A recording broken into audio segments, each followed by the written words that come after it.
Hello everyone, I am जिज्ञासा and welcome to the tech easy classes. जैसे कि आप सबको पता है कि हमारी एमसीक्यू सीरीज स्टार्ट हो गई है। हमने ऑलरेडी 3 वीडियोस अपलोड कर दिए हैं जो कि थे सर्विंग की डेफिनेशंस पर, क्लासिफिकेशन ऑफ सर्वे और थर्ड था हमारा लीनियर मेजरमेंट। आज जो हम टॉपिक डिस्कस करने वाले हैं, जिस पर हम क्वेश्चंस करने वाले हैं, वो है एरर्स एंड करेक्शन। जब भी हम चेन सर्वे करते हैं या लीनियर मेजरमेंट करते हैं, उस टाइम पर कौन से एरर आते हैं, उन एरर को हम कैसे कैलकुलेट करके उनको सॉल्व कर सकते हैं, उन पर जो भी क्वेश्चंस है वो आज हम डिस्कस करेंगे। तो चलिए स्टार्ट करते हैं। फर्स्ट क्वेश्चन है हमारे पास, the length of a line measured with a 20 metre chain was found to be 250 metre. Calculate the true length of the line if the chain was 20 centimetre long. अभी सबसे पहले हम बात करते हैं कि एब्सोल्यूट लेंथ का जो भी करेक्शन आता है CA, उसका फॉर्मूला होता है measured length upon calculated length into जो भी करेक्शन हमारा है वो। अब बात करते हैं कि ये पॉजिटिव होगा या नेगेटिव होगा। अभी जो हमारी चेन है वो 10 सेंटीमीटर लंबी है, 10 सेंटीमीटर लंबी है, तो हमारा एरर क्या होगा? पॉजिटिव होगा। ये हो गया, पॉजिटिव हो गया। अब क्वेश्चन देखते हैं। 20 सेंटीमीटर हमारी लेंथ है और एरर दे रखा है हमारे पास 10 सेंटीमीटर। इसको हम 0.1 मीटर लिख दें।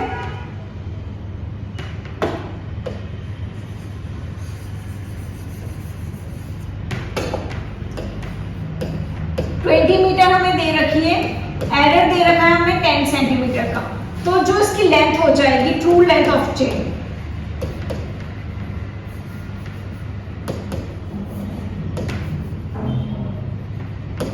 वो कितनी हो जाएगी? एरर के बाद 20 प्लस 10/100, क्योंकि मीटर में कन्वर्ट करना हो जाएगा, तो ये हो जाएगा हमारे पास 20.01 मीटर। अब बात करेंगे हम ट्रू लेंथ हमें फाइंड आउट करनी है लाइन की। अभी लाइन की ट्रू लेंथ हमें फाइंड आउट करनी है, तो true length of line equals to कितना हो जाएगा? हमारा एरर कितना, हमारी लेंथ कितनी आ रही? मेजर्ड लेंथ, ओरिजिनल लेंथ कितनी होती है? इनटू 250। 0 से 0 कैंसिल हो गया, इधर आ गया 12.5।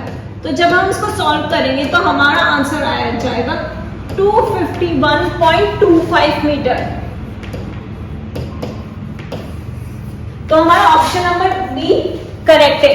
आया समझ में? सबसे पहले हमारा 20 सेंटीमीटर की 20 मीटर की जो हमारी चेन है वो कितनी बड़ी है? 10 सेंटीमीटर लॉन्ग है। तो हमारी ट्रू लेंथ चेन की कितनी हो जाएगी? 20.01।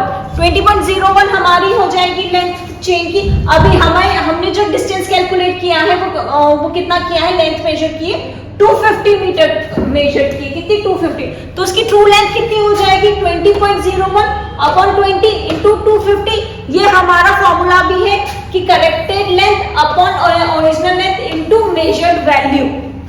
ठीक है, नेक्स्ट क्वेश्चन। और इधर हमने प्लस क्यों लगाया? क्योंकि हमारी चेन टू लॉन्ग है। अगर ये शॉर्ट होती तो ये करेक्शन क्या हो जाता? माइनस में जाता।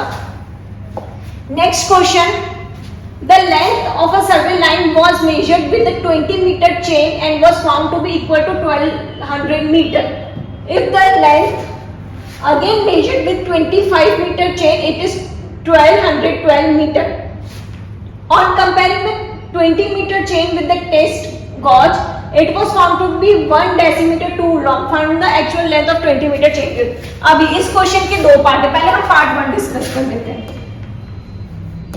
पार्ट 1 में हमें दे रखा है कितनी चेन, 20 मीटर चेन में हमारा डिस्टेंस आ रहा है कितना? 1200 मीटर।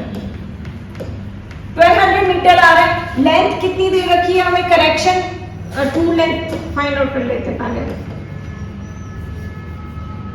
ट्रू लेंथ चेन की कितनी हो जाएगी? 20 मीटर प्लस डेसीमीटर है तो 1/10, ये हो जाएगा हमारा 20.1 मीटर। ये तो हो गई हमारी चेन की लेंथ। अभी जैसा हमने पहले वाले क्वेश्चन में किया था, सेम वैसे ही हमारी ट्रू लेंथ लाइन की कितनी हो जाएगी? True length of line 20.1 upon 20 into 1200,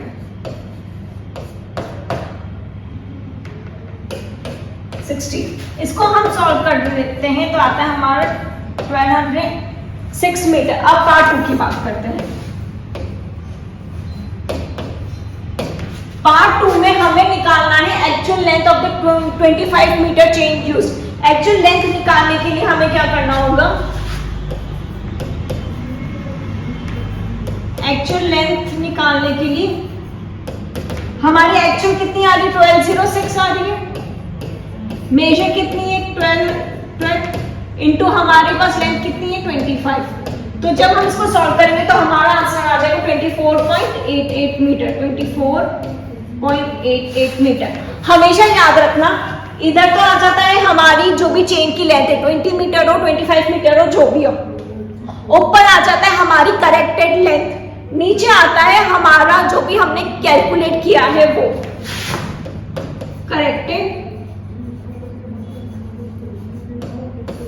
upon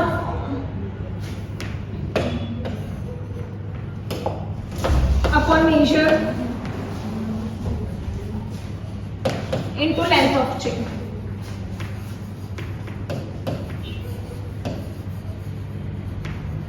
ये हमारा फॉर्मूला है। ठीक है, प्रीवियस क्वेश्चन में भी हमने ये किया था, इस वाले में भी हमने यही किया। थर्ड क्वेश्चन है हमारे पास, a surveyor measured the distance between 2 points on the plan drawn to a scale of 1 centimetre is equal to 40 metre and the result was 468 metre, but actual scale is 1 centimetre equals to 20 metre. Find the true distance between the 2 points. अभी हमें एक point से दूसरी point पर A to B का जो distance दे रखा है 468 मीटर है। ठीक है, अब उसको स्केल तो लेना था 1 सेंटीमीटर इक्वल्स टू 40 मीटर पर लिया, एक्चुअल उसने लिया कितने? 1 सेंटीमीटर इक्वल्स टू 20 मीटर लिया है। तो 1 metre equals to 1 upon 20 centimetre. हमें डिस्टेंस कितना दे रहा है? 468 मीटर डिवाइडेड बाय 20। ये हो जाएगा हमारे पास 23.4 सेंटीमीटर। ठीक है, ये पेपर पर हमारा आ रहा है 23.4 सेंटीमीटर। अब वो बोले ट्रू डिस्टेंस। ट्रू डिस्टेंस कैसे निकलेगा? जब हमें हमारा स्केल दे रखा है 1 सेंटीमीटर इक्वल्स टू 40 मीटर, तो हम 23.4 इंटू 40 करेंगे तो हमारा आंसर आ जाएगा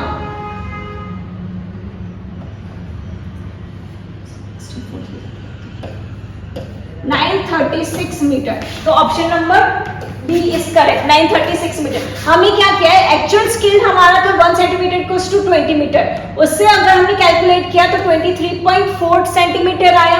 अभी पर मेजर्ड कितना दे रखा है? हमें क्या निकालना है? True distance. मेजर्ड जो स्केल है वो कितना है? 1 सेंटीमीटर इक्वल्स टू 40 मीटर। तो इससे हमारा आंसर क्या आ जाएगा? 936। और ऐसे नहीं तो हम डायरेक्ट भी कर सकते हैं कि हमें 20 पर आ रहा है, 468 है, डिवाइडेड बाय 20 करें और 20 और 40 है, तो 20 और 40 का रेशियो कितना है? डबल है। तो हम 468 को अगर डबल कर देंगे तभी हमारा आंसर क्या आएगा? 936 ही आएगा। नेक्स्ट क्वेश्चन है, if L is the true length of chain and L dash is the incorrect length of the chain, the correction to area is। अभी correction to area is होता है A equals to A dash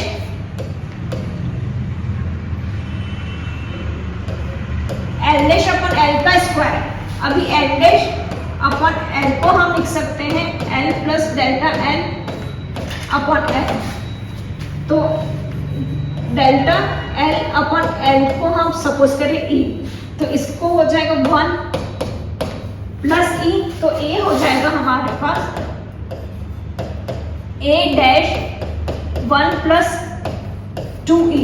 अभी 1 plus 2E क्यों लिया? क्योंकि 1 plus E का जब हम स्क्वायर करेंगे तो हमारी E की वैल्यू बहुत छोटी है, तो ये approximately equals to 1 plus 2E हो जाएगा। तो हमारा आंसर क्या होगा? Option number C, 1 plus 2E into A dash. Next question है, if L is the true length of chain and L dash is the incorrect length of the chain, then the correction to volume V is V हो जाता है हमारा V dash अपन L dash, L का cube, same L dash L cube कितना ले लेते हैं? V dash 1 plus E का क्यूब, क्योंकि हमारे E की वैल्यू स्मॉल है, E हमारा क्या है? स्मॉल है, तो V डैश कितना हो जाएगा? 1 प्लस 3e। तो इसका option number C 1 + 3e into v dash. Next question है the difference between a measurement and the true value of the quantity measured is. अगर हम मेजरमेंट और ट्रू वैल्यू की बात करें तो एरर भी हमारा क्या हो जाएगा, ट्रू एरर हो जाएगा। क्या होगा, ट्रू एरर। डिस्क्रिपेंसी की बात करते हैं, डिस्क्रिपेंसी में क्या होता है, क्वांटिटी सेम होती है। जो हमारे एरर में जो मेजर्ड वैल्यूज होती है ना, उसकी क्वांटिटी सेम रहती है, सेम क्वांटिटी होती है। किसकी सेम क्वांटिटी होती है, मेजर्ड वैल्यू की।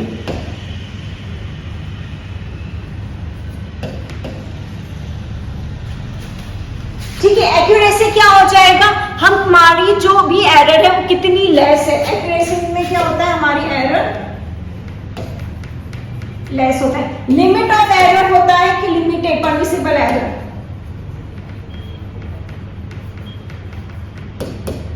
Permissible error. चलिए नेक्स्ट क्वेश्चन पर चलते हैं। नेक्स्ट क्वेश्चन है the difference between the two measured values of the same quantity. ये अभी मैंने बताया कि two measured values of same quantity की बात करते हैं तो वो क्या हो जाता है, हमारा डिस्क्रिपेंसी होता है। क्या होता है, डिस्क्रिपेंसी। नेक्स्ट क्वेश्चन है which of the following are not sources of error. Instrumental error होता है जब हमारे इंस्ट्रूमेंट में कुछ डिफेक्ट आता है तो उसको हम बोलते हैं इंस्ट्रूमेंटल एरर। पर्सनल एरर जब हम कैलकुलेशन मिस्टेक करते हैं तब उसको बोलते हैं personal error. C natural error जब भी कोई हवा चल रही हो या हमारी सन की जो सन रेज है वो बहुत ज्यादा हमारे लेंसेज पर आ रही हो तो उस टाइम पर जो भी नेचर की वजह से जो भी हमारा वो एरर आता है उसको हम बोलते हैं नेचुरल एरर। डी होता है आर्टिफिशियल। आर्टिफिशियल एरर नाम की कोई चीज नहीं है, तो option number D is correct. Next question is a tape may be too long or an angle measuring instrument may be out of adjustment, then such type of error comes under which source of error। इसमें जो हमारे instrument की बात करें, instrument में कुछ error आ रहा हो तो वो कौन सा एरर हो जाएगा, हमारा instrumental error. Next question is investigation of observation of various steps shows that accidental errors follows a definite rule. Accidental error या फिर कंपनसेटिंग एरर के उसमें जो भी प्रिंसिपल हम यूज में लेते हैं उसको हम बोलते हैं laws of theory of probability भी बोलते हैं या लॉ ऑफ प्रोबेबिलिटी भी बोलते हैं। थ्योरी ऑफ प्रोबेबिलिटी में हम मोस्ट प्रोबेबल वैल्यू निकालते हैं। क्या निकालते हैं हम, मोस्ट प्रोबेबल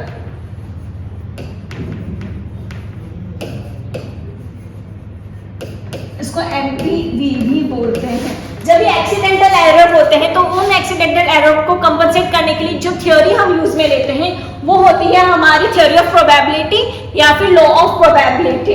तो आज हमने कुछ क्वेश्चंस डिस्कस किए हैं एरर और करेक्शंस के, जो मोस्टली जेईई नेईएन के एग्जाम्स में जो भी टेक्निकल एग्जाम्स है उसमें पूछे जाते हैं। अगर इन क्वेश्चंस में आपको कोई भी डाउट हो तो आप नीचे कमेंट बॉक्स में लिख सकते हैं। अगर आपको और क्वेश्चंस चाहिए हो तो भी आप हमें दे सकते हैं, और भी आपको क्वेश्चंस देखने हो तो हमारी प्लेलिस्ट में जाकर आप इसे देख सकते हैं।